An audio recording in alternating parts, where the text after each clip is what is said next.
नमस्कार। आज हम ट्रेडिंग के एक बहुत ज़रूरी पर अक्सर अनदेखे पहलू पर बात कर रहे हैं, हमारा अपना दिमाग। हाँ, बिल्कुल। मार्क डगलस की ज़बरदस्त किताब है ट्रेडिंग इन द जोन।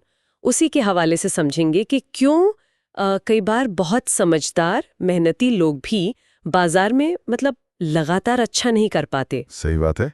पारंपरिक सोच तो कहती है भाई बेहतर स्ट्रैटेजी लाओ, ज़्यादा एनालिसिस करो, बाहरी चीज़ों पर जोर है। पर डगलस कहते हैं असली जंग तो बाहर है ही नहीं, वो तो भीतर है, दिमाग के अंदर। बिल्कुल। और डगलस का ये कहना हवा में नहीं है। वो खुद शुरुआती दौर में काफी असफल रहे थे। तो ये उनके अपने तजुर्बे से निकली बात है कि ट्रेडिंग में महारत की जो आखिरी सीढ़ी है ना, वो अंदरूनी है। अच्छा। तो आज की चर्चा इसी अंदरूनी खेल पर है कि क्यों हमारा दिमाग जैसे वो बना है, बाजारों के माहौल के लिए फिट नहीं बैठता और कामयाब होने के लिए क्या मानसिक बदलाव करने पड़ते हैं। तो पहली बड़ी चुनौती क्या है? मैंने पढ़ा कि डगलस एक बड़ी दिलचस्प बात कहते हैं कि बाजार का माहौल हमें पूरी पूरी आज़ादी देता है। कोई बाहरी नियम नहीं, कोई तय ढांचा नहीं। सुनने में तो ये बहुत अच्छा लगता है ना? हाँ हाँ, सुनने में बहुत आकर्षक है, लेकिन यही जो असीमित स्वतंत्रता है ना, यही अक्सर एक मनोवैज्ञानिक जाल बन जाती है। अच्छा, कैसे? देखिए, हम अपनी रोजमर्रा की जिंदगी में, समाज में नियमों के, उम्मीदों के, बाहरी संरचनाओं के आदी होते हैं। स्कूल है, नौकरी है, हर जगह एक ढांचा है। हाँ, सही बात है। बाजार में वो सब है नहीं, गायब है। तो नतीजा क्या होता है? अनुशासन बनाए रखने की पूरी जिम्मेदारी अकेले ट्रेडर पर आ जाती है। और ज्यादातर लोग, सच कहूं तो, इसके लिए मानसिक रूप से तैयार ही नहीं होते।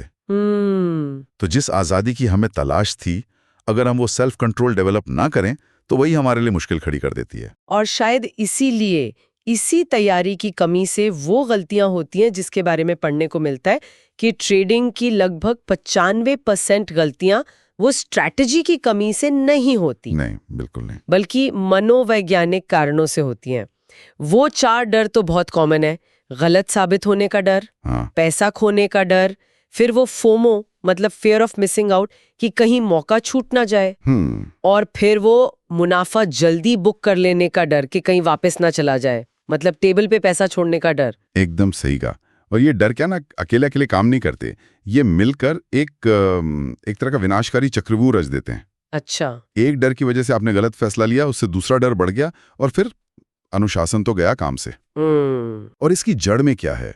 हमारे गहरे बैठे हुए विश्वास, हमारे बिलीफ्स। ये बिलीफ्स एक फिल्टर की तरह काम करते हैं। बाजार से तो न्यूट्रल जानकारी आ रही है, पर यह फिल्टर उसे हमारे लिए खतरे की तरह पेश करता है। तो हमारी प्रतिक्रिया तर्कसंगत नहीं रहती, वो भावनात्मक हो जाती है। यहाँ बात बहुत दिलचस्प हो जाती है। अगर समस्या दिमाग में है, डर और हमारे अपने विश्वास हमें भटका रहे हैं तो फिर हल क्या है, समाधान क्या है? डगलस शायद कुछ बुनियादी बदलाव की बात करते हैं। हाँ, वो एक मौलिक पैराडाइम शिफ्ट की बात करते हैं। सोच में बुनियादी बदलाव। वो क्या है? वो बदलाव है निश्चितता की तलाश छोड़ देना और एक संभाव्य मानसिकता, जिसे प्रोबेबिलिस्टिक माइंडसेट कहते हैं, उसे अपनाना। संभाव्य मानसिकता मतलब ये समझना कि लगातार पैसा कमाने के लिए ये जानना जरूरी नहीं है कि अगली कैंडल हरी बनेगी या लाल, या मार्केट ऊपर जाएगा या नीचे। हर बार सही होना जरूरी नहीं है। डगलस कैसीनो का उदाहरण देते हैं जो बिल्कुल सटीक बैठता है। कैसीनो को हर स्पिन का, हर पत्ते का नतीजा नहीं पता होता। सही बात है। लेकिन उसे ये पक्के तौर पर पता है कि लंबे समय में जो ऑड्स हैं, जो संभावनाएं हैं, वो उसके पक्ष में है। उसका एक एज है। एज? हाँ, एज। ट्रेडर को भी बिल्कुल यही करना है। भविष्यवाणी करने का बोझ छोड़ना है और अपने एज पर ध्यान केंद्रित करना है। तो एज से यहाँ मतलब हुआ वो तरीका या वो स्ट्रैटेजी जिस पर हमें स्टैटिस्टिकली भरोसा है कि लंबे समय में इससे फायदा होने की संभावना नुकसान से ज्यादा है। बिल्कुल। आपका अपना परखा हुआ सिस्टम, कोई पैटर्न जिसकी एक सांख्यिकीय बढ़त है, एक स्टैटिस्टिकल एज है। बस काम सिर्फ इतना है कि उस एज को बार बार, बिना किसी हिचकिचाहट के, बिना इमोशनल हुए, ट्रेड दर ट्रेड डिसिप्लिन के साथ लागू करना है। लेकिन अगर हम नतीजे की चिंता छोड़ दें, मतलब प्रॉफिट या लॉस की, तो फिर ये लापरवाही नहीं होगी? फिर हम कैसे जानेंगे कि हम सही कर रहे हैं या गलत? बहुत अच्छा सवाल है।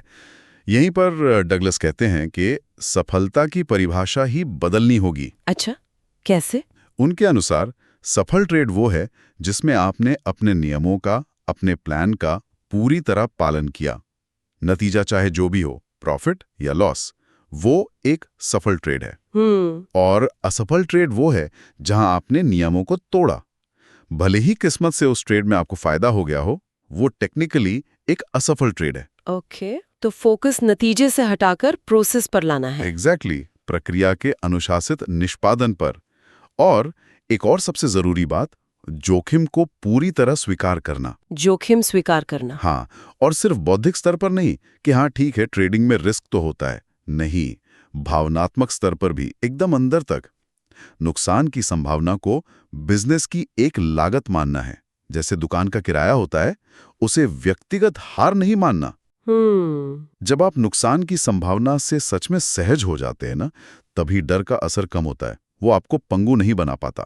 जरूरी है अपने मन को साधना। हाँ, ये भविष्यवाणी करने की कोशिश छोड़कर संभावनाओं के खेल को, प्रोबेबिलिटी को गले लगाने जैसा है। आपने एकदम सही समझा, बिल्कुल यही बात है।